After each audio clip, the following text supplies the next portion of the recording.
कर रहे हैं, इसका फैसला कौन कर रहे हैं। सब लोग चाहते हैं कि हम डिप्टी सीएम और सीएम बन जाएं, उनको घोषणा कौन किए हैं।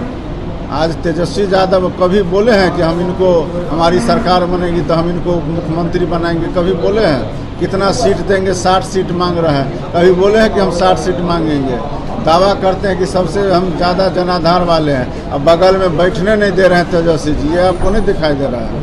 ये प्रयास तो कोई पहली बार वो लोग नहीं कर रहे हैं। इससे पहले लोकसभा भी हुआ, उसमें भी यही बात बोल रहे थे। इससे पहले भी विधानसभा का चुनाव हुआ, 2020 में भी हुआ, 2015 में भी हुआ, 2010 में हुआ।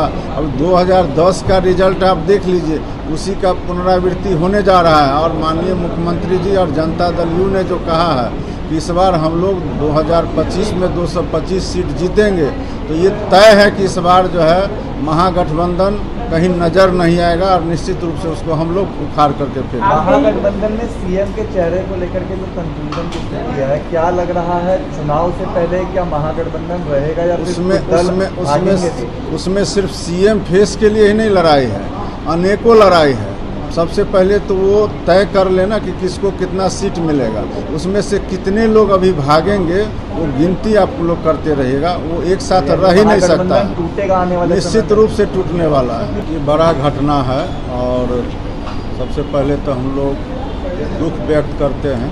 बहुत सारे लोगों की मृत्यु हुई है। ये तो आश्चर्यजनक है कि एक भगवान कैसे एक आदमी को उसमें बचा दिए, ये तो भगवान ही जाने। इतना बड़ा घटना देश के अंदर में हुआ है, सभी लोग, पूरा देश के लोग इससे में व्यथित हैं और हम लोग सभी लोग दुख व्यक्त करते हैं और भगवान से प्रार्थना करते हैं कि उनके परिवार के लोगों को शांति प्रदान करे।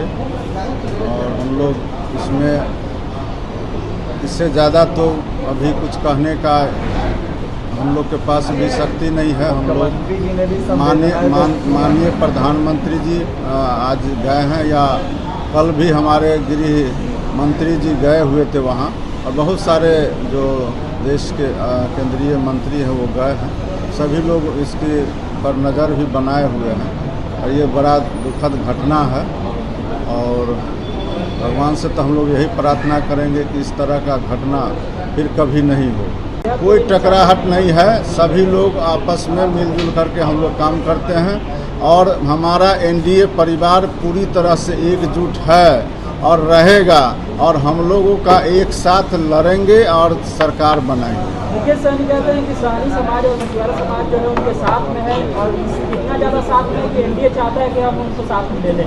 मुकेश सहनी को ये अगर इतना ही बड़े नेता हैं तो लोकसभा चुनाव हुआ था ना, और तेजस्वी जी के साथ 200 से ज़्यादा सभा किए थे। रिजल्ट क्या आया और कितने निषाद ने उनके कहने पर वोट दिया? कहने से कुछ नहीं होता है और भीड़ किस तरह से आता है ये हम लोग को पता है। उससे ज़्यादा लोग हम लोग के साथ हैं और रहेंगे। इस चुनाव में भी निषादों का, पिछड़ों का, दलितों का और बिहार में जितना काम मुख्यमंत्री जी ने किए हैं उसके आधार पर हम लोग कह सकते हैं कि सभी जाति धर्म का वोट हम लोग को मिलेगा और हम लोग फिर